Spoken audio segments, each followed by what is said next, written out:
Good afternoon, everyone. Thanks for joining us. We'll be kicking off here in another 4 minutes. So another 4 minutes, we'll start the presentation.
All right. Good afternoon, everyone. Thanks for joining me today for presentation on night attack and cybersecurity. First off, let me apologize for sitting down. I'm not that guy, but about 2 years ago, I had a motorcycle wreck where everything below the knee was blown out, compound fracture, had to reconstruct the knee. So growing up, I would hear the older folks say, yeah, when it's cloudy, overcast outside, the knee gives you problems. They're right. So today, I guess I'm officially old. So knee's locking up, so I'm sitting down, so my apologies. Again, my name is Ricky Clark. I am the Deputy Director for NITAC.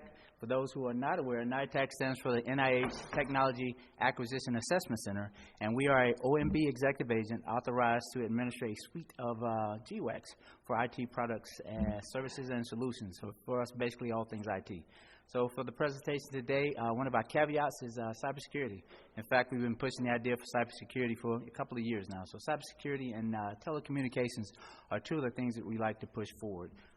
With the change of work climate, we'll call it, being virtual is the new reality for us. So the amount of contact surfaces, the amount of bad actors, we'll call it the game field. The green fields they can play on increases, so it requires for us to also increase our diligence and get better at what we do. All right, for the agenda today, I'll briefly cover the federal cybersecurity landscape, talk real briefly about the NITAC program, give you an overview, tell you about what we do for our G-Wack, and the next bullet here is how we try and make it easy for us to acquire cybersecurity solutions. And last but definitely not least, talk about some of the streamlining acquisition processes that are available through the use of NITAC. Can everyone hear me out there? Is this mic good enough? All right, very good. All right, first off, the federal government is the second highest place for cybersecurity attack. We're second only to the Department of Education and Research, or Education and Research, and we average about 1,136 cyber attacks per week during last year. And with that being said, the current administration, President Biden, executed Executive Order 14028. Now, the primary purpose here was to bring academia, the government, and private sector together for us to work together in conjunction to find ways for us to fight cybersecurity. Now, NITAC itself has a very, very unique makeup. In the event that you don't know, we're about 20% federal staff, FTEs. The other 80% are actually contractors that are embedded in the IT industry and work diligently on a daily basis to try and find loopholes. Traditionally, the federal government has always been a step behind, we'll say, in acquiring IT services. So about 26 years ago, we came up with the idea of NITAC, the NITAC vehicle being G-Wacks, and having the makeup where we embed federal employees along with folks from the private sector in order for us to get ahead of the curve, if you will. So that's NITAC. Back to Executive Order 14028, the objective here is to increase the transparency between all three sectors in order for us to fight cybersecurity. Along with that, there was a budget increase in 2023, $1 billion increase for cybersecurity alone. The budget increased to $65.8 billion for IT civilian spending, which is huge. And of that, in addition to that, $11 billion was to bolster the federal cybersecurity. So it's a big issue, a huge problem, a big area of opportunity that we're all working in conjunction to tackle. Now, with that being said, events like this is what we look forward to. We treat them almost like industry days. So we listen to what's being said, get the industry feedback from IT professionals, and hopefully it's something we can take back and improve what we're doing for the federal government. Protecting vital federal information. I'm a contract guy, 1102 by trade, so my primary charge is to be a good steward to the taxpayer dollar. I'm also a previous service, so thanks for your service to everyone here. So I uniquely understand what it feels like to wear the uniform. I'm definitely committed to doing whatever we need to do to support this great nation of ours as we move forward, not today, tomorrow, and into the future. So part of that charge is what NITAC takes up, and we are very diligent about cybersecurity, looking for ways, new technology, because the game always changes. The bad actors don't just, sit stock, lock, and barrel and not change anything. So while they're changing, we have to change as well. So we try to be transparent. We try to attend events like this, get feedback, and find out who we can partner with, or people can partner with our contract holders in order to make our job a little easier. Cybersecurity and commodities, we offer that on all three of our vehicles. So the next slide up is actually a video of our three task areas, task area 1, 7, and 3. So rather than kill you by PowerPoint, I'll go through that video. It's about 4 minutes in length, and it talks about our services that are primarily dedicated towards cybersecurity.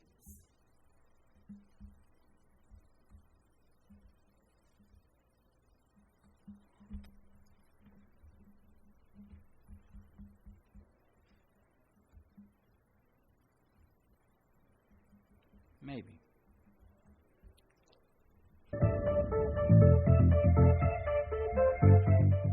With technology constantly evolving, cybersecurity threats become more and more of a concern.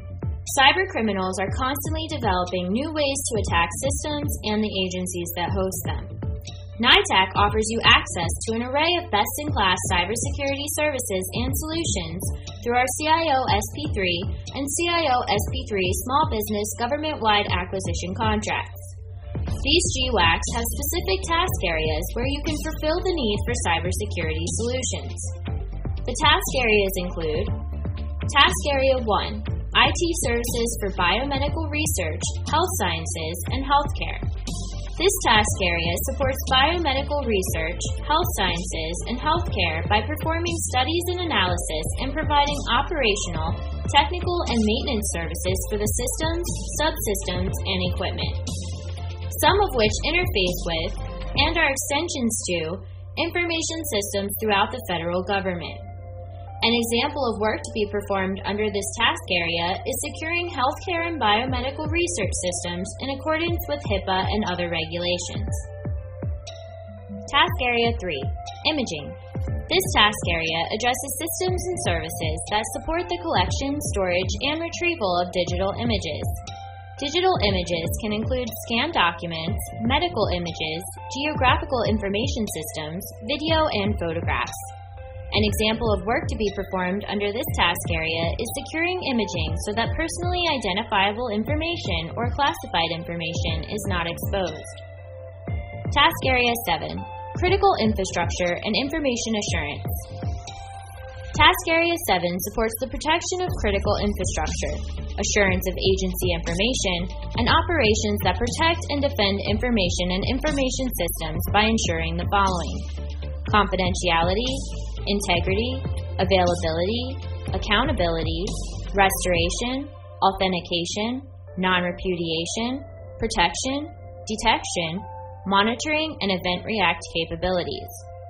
This is the most robust category for cyber services. Examples of tasks that can be performed are cybersecurity, critical infrastructure asset identification and configuration management databases, information assurance of critical infrastructure, risk management, vulnerability assessment and threat identification, facility protection planning, information system security, security operations center development and operations management, application security, disaster recovery, critical infrastructure continuity and contingency planning, incident response planning and execution, security certification and accreditation, training and awareness programs, exercise and simulation, Federal Information Security Management Act, FISMA implementation support, cryptographic support and services, records management, trusted internet connection implementation, security review and analysis of automated information systems, identity management and assurance, intelligent automated data collection and analysis, and finally, IT forensics and discovery. Whatever your cybersecurity need, NITAC has you covered. Under our best-in-class contracts, our award-winning contract holders offer the most up-to-date emerging technologies in the cybersecurity field. These cybersecurity services and solutions include everything from basic antivirus software installation and maintenance to virtual network environments for cybersecurity testing and training. Email NITAC support or visit our website at nitac.nih.gov to find out more information.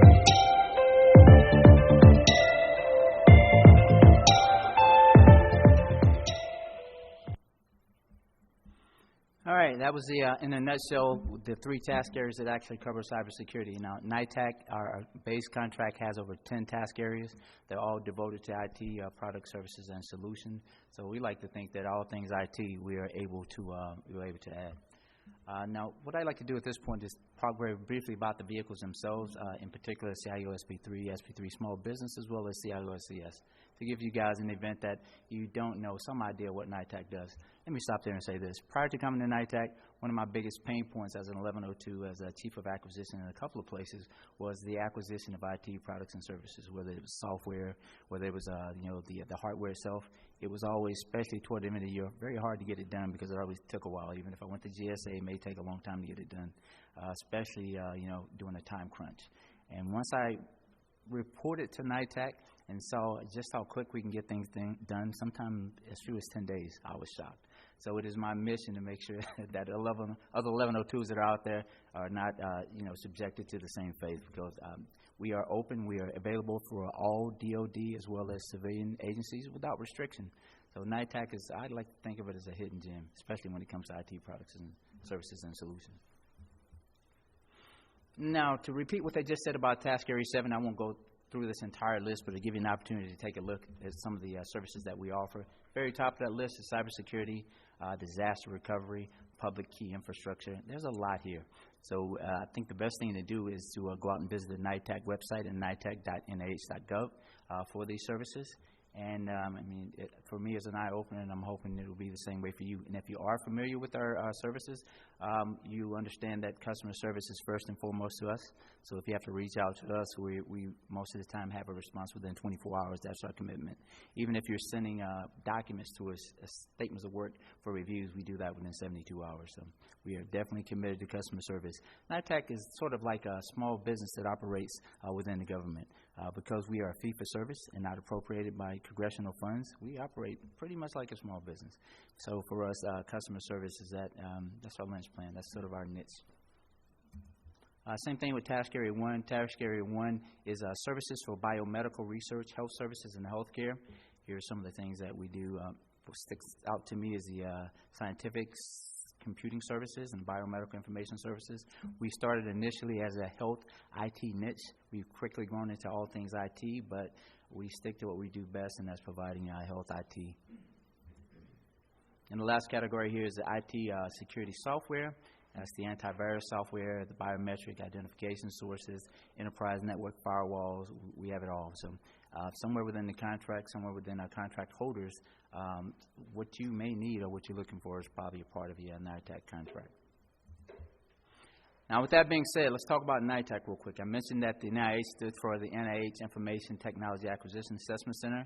We are a part of the Department of Health and Human Services, and we operated under the auspice of the NIH, or the National Institute of Health. As mentioned, what we do is administer a suite of 3 G-Wacks. G-Wacks are government-wide acquisition contracts, and they're for IT services, solution, and commodities. We also have an assisted acquisition program. So for those in the audience who may be short on resources, don't have the COs with the technical acumen to go out and acquire IT services and solutions, we offer that service as well. And last but not least, we have the government-wide strategic sourcing solution as CIOCS. Now, what's important for you to know is that our contract holders are vetted for the base contract level, very stringently vetted. Actually, we think what we have is the best in the business. Some of the leaders in the IT industry are contract holders for NITAC. That was done intentionally. The intention is for us to be, above and beyond some of the other avenues that are available in order for us to provide unsurpassed service for our customers. I mentioned NITAC contract holders. When the original contract was completed under FAR Part 15, we took a look at technical capabilities, we looked at past performance, we looked at price as well as small business participation. Now, NITAC is a conduit for a lot of agencies who are not meeting their small business goal. So any contract that's awarded under a NITAC contract for your agency, you're allowed to take credit for that small business. So if you're looking for ways to meet the socioeconomic commitment, we'll call it, NITAC is that avenue. I mentioned that it was a G-Wack, so it is a G-Wack. We also OMB designated Tier 3, which is the best in the class. That is a sum under management. A couple of slides later, I'll talk about that in more detail. We offer task and delivery orders for information technology. These are IDIQs, and what a customer can expect when they utilize NITAC is to get 3 to 5 quality proposals for each RFP or RFQ. And I mentioned earlier, some of these are awarded in as few as 30 days, some 10 days, but it depends on what the nature of the commitment is for you. And probably most important for me and a lot of folks that are in 1102 arena is that under FAR Part 16, there are no protests of any awards under $10 million unless it violates scope, period performance or maximum ceiling. And what we do, every contract that runs through EGOS, which is our electronic government ordinance system, and anything that's submitted to us for the assisted branch, we review that to make sure there's no violation of scope, review that to make sure there's no period of performance violation, and we're not exceeding our ceilings. Each ceiling for this contract is $20 billion, so we have a lot of ceiling left. And for its predecessor, what's coming afterwards, CIUSP 4, we increased that ceiling to $50 million, so there's a lot of space there. Now, for the DoD component, that number is actually $25 million. So for everyone other than DoD and NASA, it's $10 million. For you guys, it's actually $25 million. BIC. Now, you hear a lot of conversation about best in class, so I won't go into great detail, but I'll tell you what, I think I vaguely mentioned that. That's a designation by the OMB. It stands for best in class. What it means to you is that our processes are vetted. It's a continuous circle of improvement. And I just vet it once. So once you get this designation, every year we have to review everything we've done throughout the year to find ways to improve our services. So it's a continuous circle of improvement. Sun under management is huge, and every year we expect it to raise the bar. 23, 24. It never stays flat. It continues. And for us, we're very proud of this designation because we pride ourselves in trying to do things better, better for less, better being more efficient. And that's technically what BIC tells you, that the sum under management is under control, that we're using industry best practices, that our processes are mature, and they're vetted by a third party. It's not just NITAC saying it, it's actually the OMB. Some of the advantages for using a G-Wack versus open market. Under G-Wack, FAR Part 16, requirements for Part 15 don't apply. And being a CEO by trade, I can tell you sometimes it's very cumbersome, we'll say. Under FAR Part 16, everything's streamlined. On the FAR Part 15 and 13 and 14 for open market buys, there's a lot more red tape. So we get to just cut to the chase. And honestly, what that means for you is that we've already awarded the contract. It's already been vetted. For you, you're able to come in directly to NITAC and streamline your processes. Another big issue here is that J&As for sole sources are not required. It's a JFO. So for that, it's a lot simpler, a lot faster than using a J&A. And we have to make sure that we have fair opportunity, which we do with our ecosystem. I mentioned that no awards or no protest awards under $10 million. And probably the biggest issue here is that we're able to streamline the acquisition processes. Sometimes in as few as 10 days. Traditionally, normal for us would take 6 to 9 months from the outside. Takes us not 30 to 45 days. Most times under 30 days. And another caveat here is that we have over 137 pre-vetted, pre-negotiated labor categories. Those labor categories are awarded at the base contract level, and when they're recompeted at the task level, we can add labor categories, as well as traditionally it drops the price. So sort of like, I'm not sure if you've been around for a while, but the push for reverse auction back in several years ago, that's kind of what we do. It's sort of like a reverse auction. So we competed, they recompete the task orders, and the price is driven even lower. So it's always a value add for us. Here's the next slide here. It talks about the G-Wack versus federal supply schedules. The big advantage for that is here we offer both commercial and non-commercial services and commodities. For FSS, it's commercial only. The amount of contract types that we have is beyond belief. We have them all. We have a firm fixed price, cost plus fixed fee, T&M, and we have some hybrids of other contracts. So it's available. Then we have a lot of leeway to provide those contract types that may meet your need. There's also no direct cost afforded under FAR Part 16, and we can add new labor categories, which is done at the base contract level. So if you're looking for a particular labor category that may not be traditional, and it's something we can work with you on to add those categories to the contract itself. And I mentioned probably 3 or 4 times that it allows us to streamline the acquisition process. Here are some of our customers. At this point, we worked just about every agency out there. Of course, number one on our list is Department of Health and Human Services. That's our parent agency, and we run the gamut. I've spent some time at VA, a lot of time actually working in the Procurement and Policy Development Department, and it was a big hitter for us. Even though we had a department there that focused on IT products and services, we still lean on NITAC for those services. Talk quickly about BIC. Next up, let's talk about the vehicles themselves. We have the CIO SP3 and the CIO SP3 Small Business. The CIO stands for Chief Information Officer. Strategic Partner stands for the 3rd iteration. So this is the 3rd iteration of the G-Wack. I mentioned during my introduction that it started about 26 years ago. So we're on the verge of doing the next iteration, which is CIO SP4. But what we try and do is we try to make each iteration just a little better. And there's always lessons to be learned, and we took the lessons learned from SP3 and tried to apply them to what's coming next. But since we're still an active instrument for us, let's talk about CIO SP3 Small Business. I mentioned that they all have a $20 billion ceiling. They do. The original awards were made back in 2012. There was originally a 10-year ordering period that ran from 2012 to 2022. Now, with G-Wacks or IDIQs, any award or task or delivery order made against that contract prior to its expiration can be extended an additional 5 years. So the base contract, the period of performance for us is 15 years. So it will run from 2012 to 2027. It's both commercial and non-commercial solutions or IT products and solutions. We had over 137 labor categories, which is big for us. And as I mentioned earlier, some additional categories can be added at the task order level. I also mentioned there are different order types. It runs the gamut. So if it's something that you have an interest in pursuing, it's probably something we can work through and have a variation that's either in place or been put in place in recent history. To give you some more granularity, if you will, some additional details about CIO SP3 and SP3 Small Business.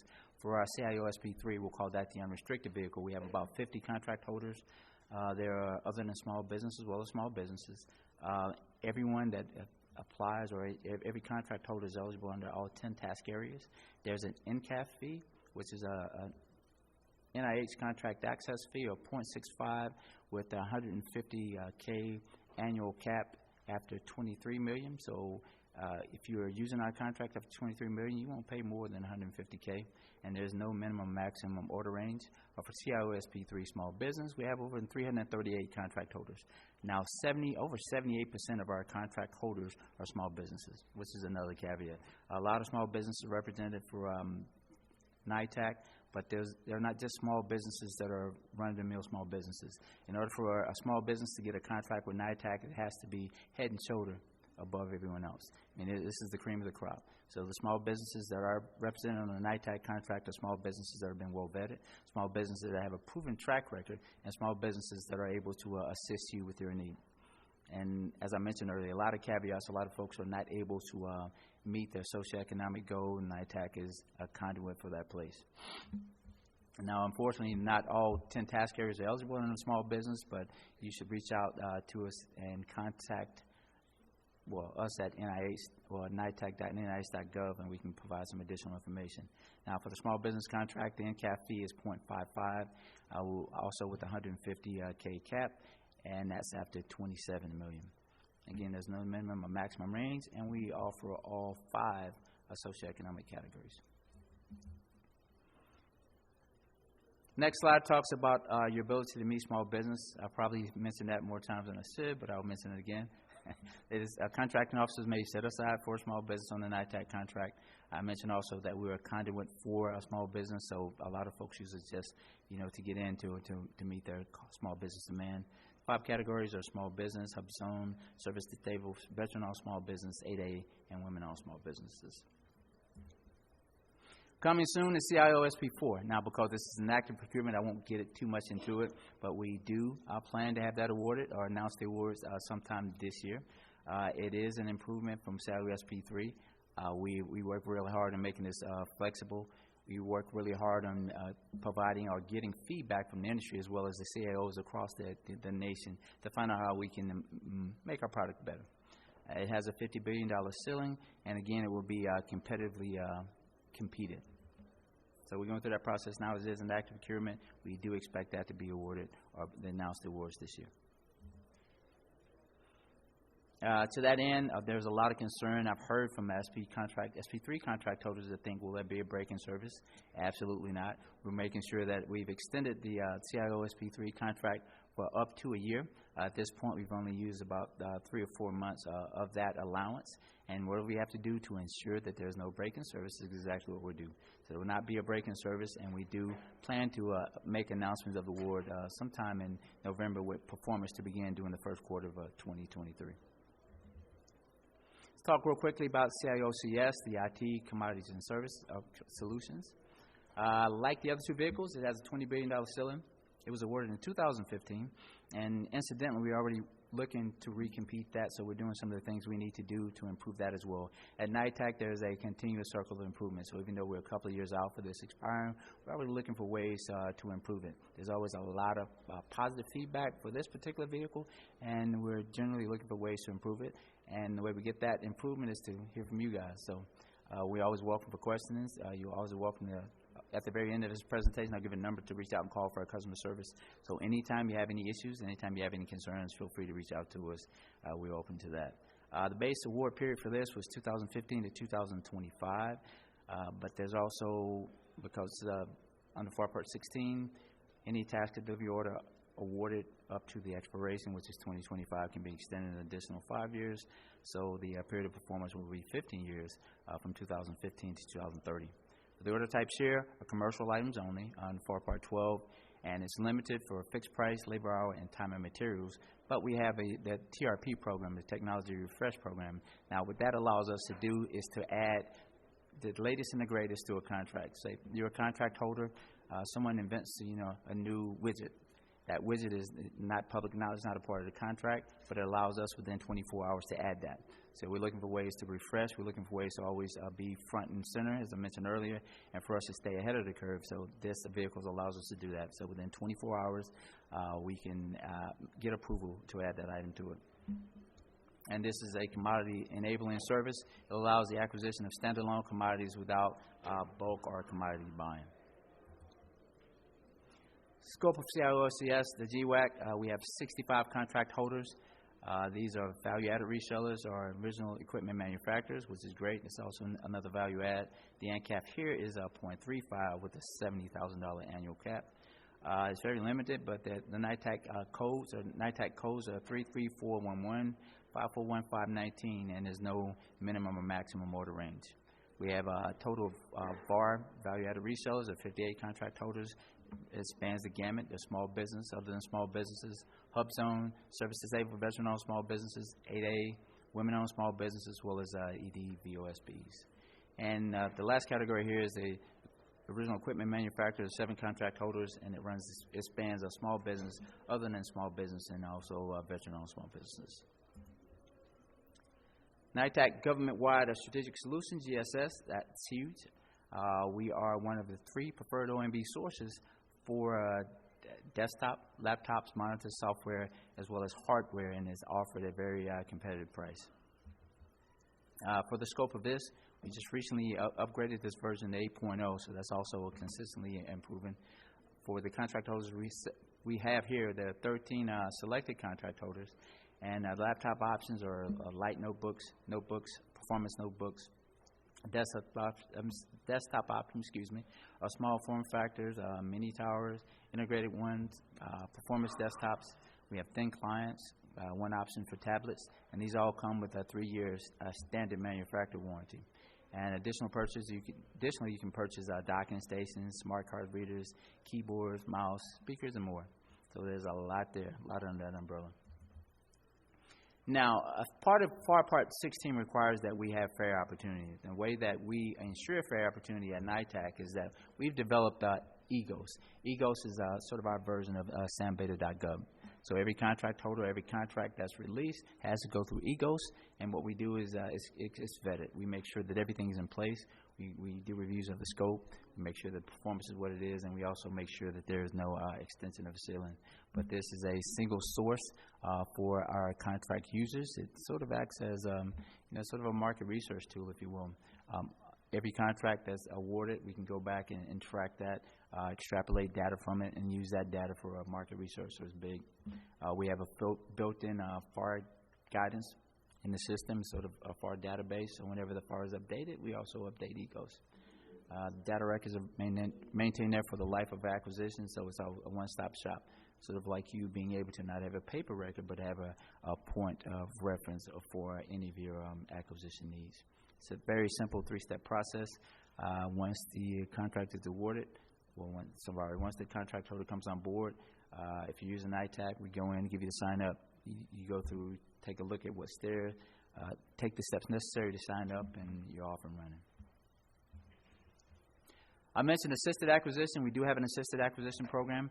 It's good to mention that with the assisted acquisition program, all of the COs are DITAP, digital IT technical acquisition professionals.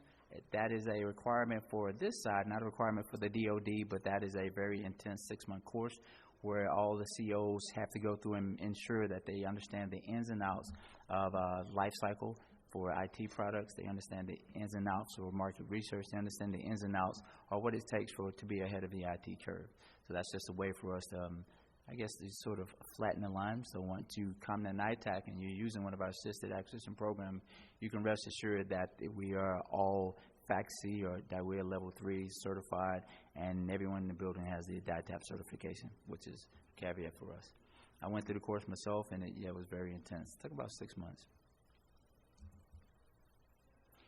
All right, last slide here, getting close to the last slide, is the NITAC's difference. I think our difference is customer service. At NITAC, we pride ourselves in being different, we'll say. We like to be head and shoulders above everyone else. Where else can you call, and anytime Monday through Friday from 8 to 6, you get a live rep. If their representative can't answer your question, they'll put it in a help ticket on your behalf, and that's immediately circulated through the entire chain. That goes from myself as a deputy director as well as the director. So if you have a question and it hadn't been answered, we keep trying until we get back with you. So if I have to reach out to you, I do. If he has to reach out to you, he does as well. That typically doesn't happen because we have have an excellent staff, by the way, and they're also committed to the customer service end of NITAC as well. So NITAC is a place where customer service is definitely alive and well. It's something we pride ourselves on, and something that we consistently look to improve. Last slide here, NITAC Customer Support Services. I mentioned that there's a live rep from 8 a.m. to 6 p.m. and extended hours during September. So during the month of September, you can reach out to us and call us. There are people on the line 8, 9 p.m., whatever is required. It's based on the needs of the business, and we extend those services as required. There's a 1-hour response time for all inquiries. So if you have an inquiry, we try and get back to you within 1 hour. If not, the help ticket is created, and we have to explain why we didn't get back with you. And then that's escalated to a member of the management team, and we take a look at that on a daily basis to make sure that we're doing what we should. We also have a library of tools and templates that you can access and use, whether it's statements of work, performance work statements, that's all there. And it's also a place for you to go out and get some CLPs. So you can go up and log onto our website at nitec.nih.gov, and it is a wealth of information.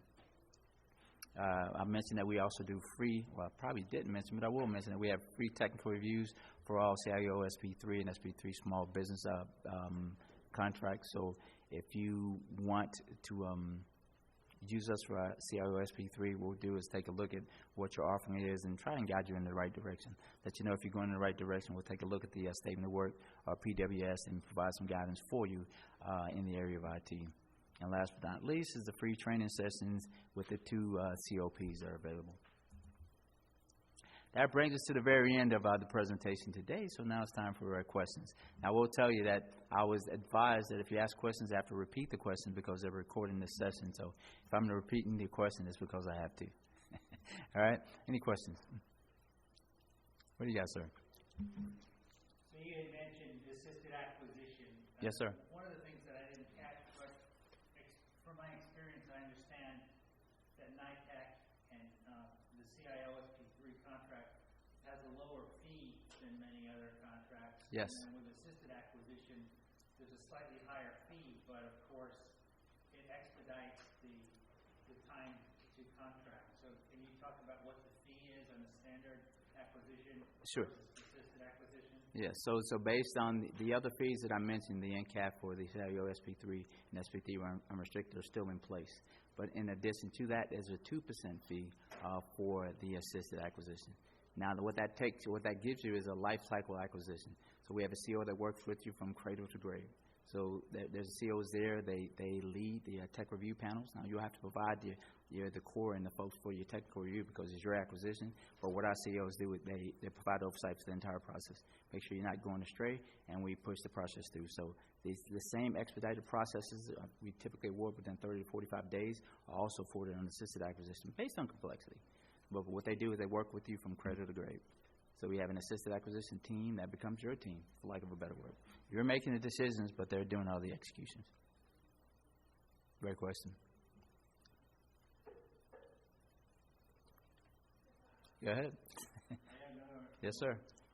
talked about the ability to add labor categories later on after the initial award. Yes. Some other agencies, like GSA, as an example, for certain schedules, when you want to add labor categories, you have to provide cost information that to establish that you have paid people in this labor category a certain salary. On this, do you just need the position description to justify it against the work, or do you need to provide financial backing? We'll tell you what, financial backing is not required, but the position description is something we work with you on to make sure that we're going in the right direction.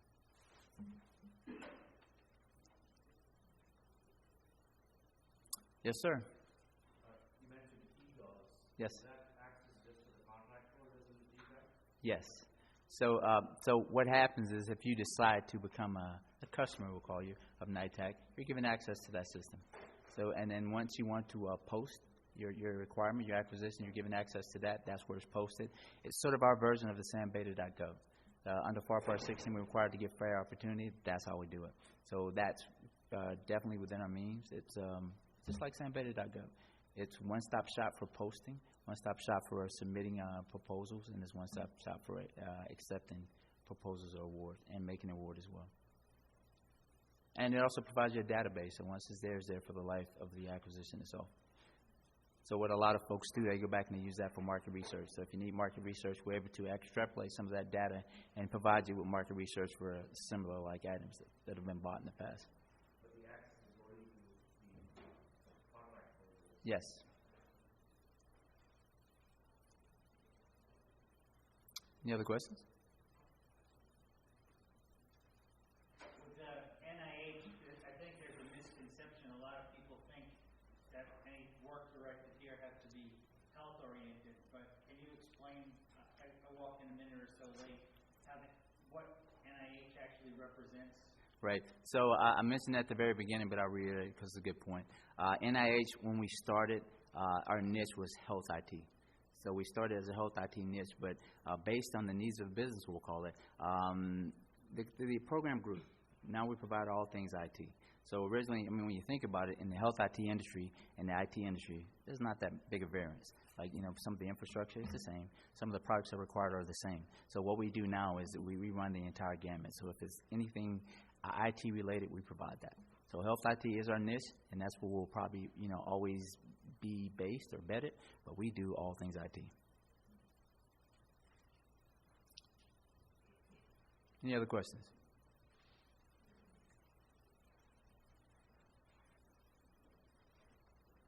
Okay, I observed the 7-second rule. I'll give you back about 20 minutes of your day. So thank you, folks, for attending. If you have any questions, feel free to contact us here. Here's the next slide. Feel free to contact us at nitac.nih.gov. Feel free to call us at 1-888-773-6542 or send us an email at nitacsupport@nih.gov.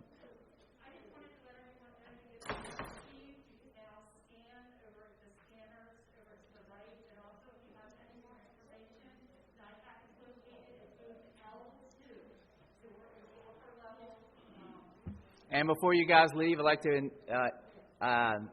introduce two of my team members. Miss Betty Hartley was just speaking, and Miss Melissa Parker. Thank you, folks. Appreciate it. Thank you, sir. AFCEA volunteer. I just want to thank you for taking the time to be here. No worries. I sort of represent the local You did a great job, AFCEA chapter. Okay. Thank you, sir. Good presentation. Well, thank you, sir. I was in the acquisition business in the Army. Oh, is that right? Nice. Yeah. So let me know, it hadn't changed that much. You know what I mean? It's all the same. Yeah, it was. I had my last job. I had a $3 billion budget to modernize the Army base infrastructure. See how far we've come? Each of these contracts are awarding over 500. They're $50 billion apiece. That's crazy. That's huge. Gentlemen, how are you? Thank you. How are you? Yeah. How are you, sir?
Talking about the sole sources. Yes. Is that the same class as, like, does it have to be sort of an 8A, or do you award sole sources to them? The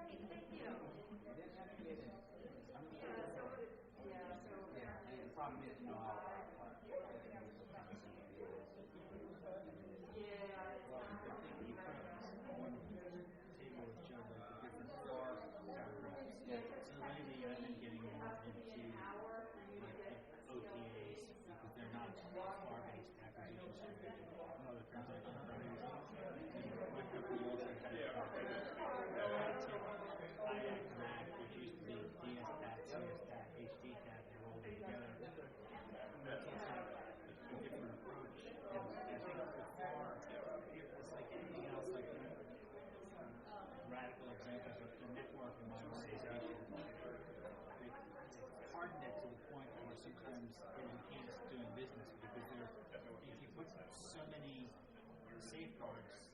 like you can't email something to somebody with an outside address.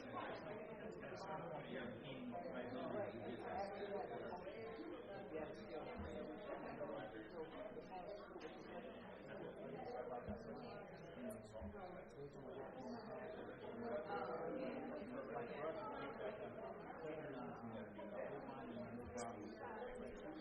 For those that actually want to use the scanner over here to get credit, recognize there's a timer on it, so it's not available until 2:55.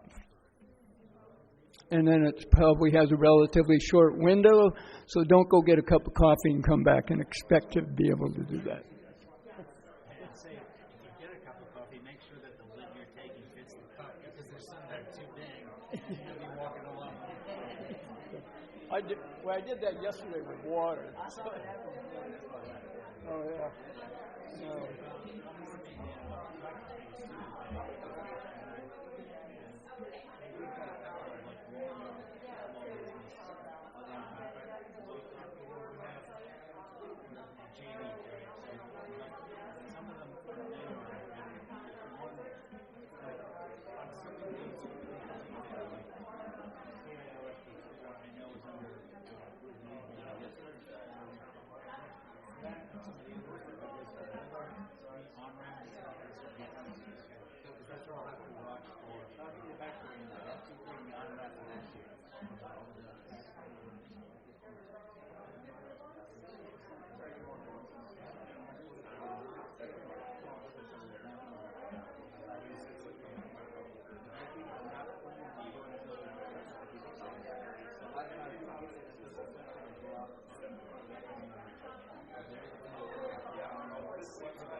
Thank you, sir. So thanks for the question. I appreciate it. I felt like I was hogging the stage. Oh. And I was trying to be loud. Look, I wanted to smile, but thank you, sir. I was trying to be loud so you wouldn't have to repeat my question, so I was trying to boom my voice. You know what's funny about it? I didn't repeat the question now as you mentioned that.